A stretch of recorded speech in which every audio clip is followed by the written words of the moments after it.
Baik, Assalamualaikum warahmatullahi wabarakatuh. Saya Isya Anisma Nurul Hijriyah dengan NIM 1A11707 dari kelas D akan mempresentasikan terkait biokimia farmasi dengan judul materi gangguan enzim pencernaan dan cara mengatasinya. Yang pertama adalah sistem pencernaan secara umum. Jadi sistem pencernaan adalah suatu sistem dalam tubuh yang berperan sebagai penerima makanan dari luar yang kemudian diproses di dalam organ-organ pencernaan manusia, dimulai dari menerima makanan dari luar, mencerna, menyerap bahan yang dapat diserap, serta mengeluarkan sisa-sisa pencernaan. Selanjutnya adalah organ pencernaan dan proses yang terjadi di dalamnya. Yang pertama adalah rongga mulut. Jadi di dalam rongga mulut terjadi dua proses pencernaan, yakni pencernaan dengan menggunakan gigi ataupun dikenal dengan dentin, yang merupakan alat pencernaan mekanis yang berfungsi untuk memotong, mengoyak, menggiling makanan menjadi partikel yang lebih kecil. Yang kedua adalah proses pencernaan dengan menggunakan lidah atau lingua. Lidah itu berfungsi sebagai indera pengencap makanan, mengatur makanan pada saat mengunyah dan menelan makanan, serta membantu mencampur makanan dengan air liur dan mendorong makanan masuk ke dalam esofagus. Selanjutnya ada tekak ataupun faring. Jadi faring ini terbagi atas 3 bagian, ada nasofaring, orofaring, dan laryngofaring. Jadi orofaring dan laryngofaring terlibat dalam proses pencernaan yang berfungsi untuk mencegah masuknya makanan ke dalam saluran nafas. Pada laryngofaring terdapat suatu kartigo elastis, yaitu epiglotis, yang akan menutup saat menelan sehingga rangga laring akan menutup dan makanan masuk ke dalam esofagus. Jadi faring ini bukan hanya sebagai organ pencernaan, tapi dia juga bisa sebagai organ respirasi ataupun pernafasan. Yang ketiga ada kerongkongan atau esofagus. Jadi kerongkongan ini berupa tabung otot yang panjangnya itu sekitar 25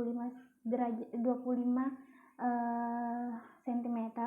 Dia ini memanjang dari akhir rongga mulut hingga lambung, terus fungsinya sebagai jalan makanan yang telah dikunyah dari mulut menuju lambung ataupun menelan makanan. Kemudian lambung atau ventriculus. Jadi lambung ini berfungsi untuk menyimpan makanan sementara dan melakukan pencernaan secara kimiawi dengan bantuan getah lambung. Makanan dalam lambung teraduk dan tercampur dengan getah lambung berbentuk bubur yang disebut thymus.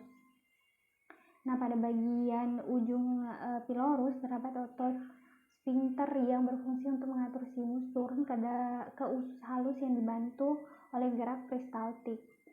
Selanjutnya ada usus halus ataupun intestinum. Jadi di dalam usus halus itu terdapat 3 bagian, yakni duodenum ataupun usus 12 jari, ada jejunum, usus kosong, dan ileum, usus penyerapan. Jadi dalam usus itu terjadi proses pencernaan kimiawi, yakni penyerapan sari makanan. Kemudian selanjutnya ada usus besar ataupun kolon.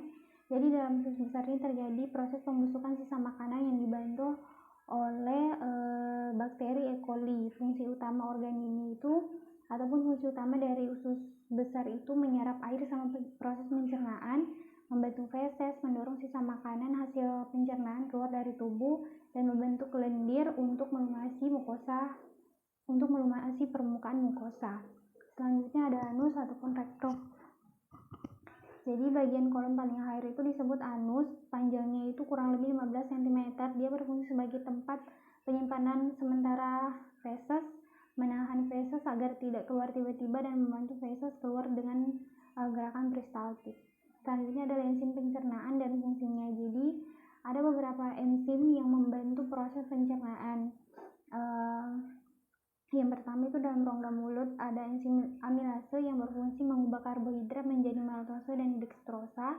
Kemudian ada enzim lipase yang berfungsi memecah lemak menjadi bentuk yang lebih sederhana.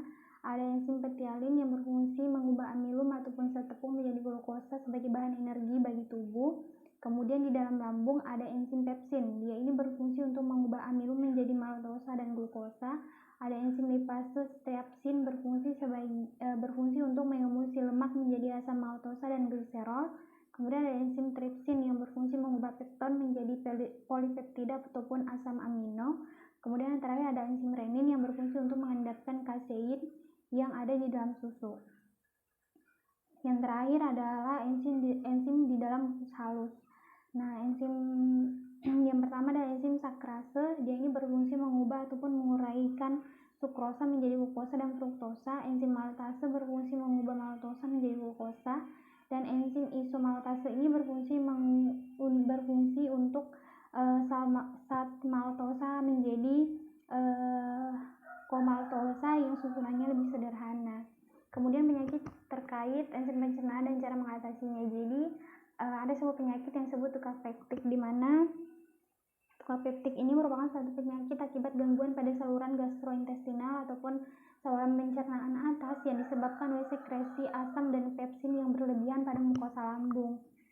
Nah, penyebabnya itu bisa disebabkan karena adanya bakteri Helicobacter pylori ataupun disebabkan oleh obat NSAID.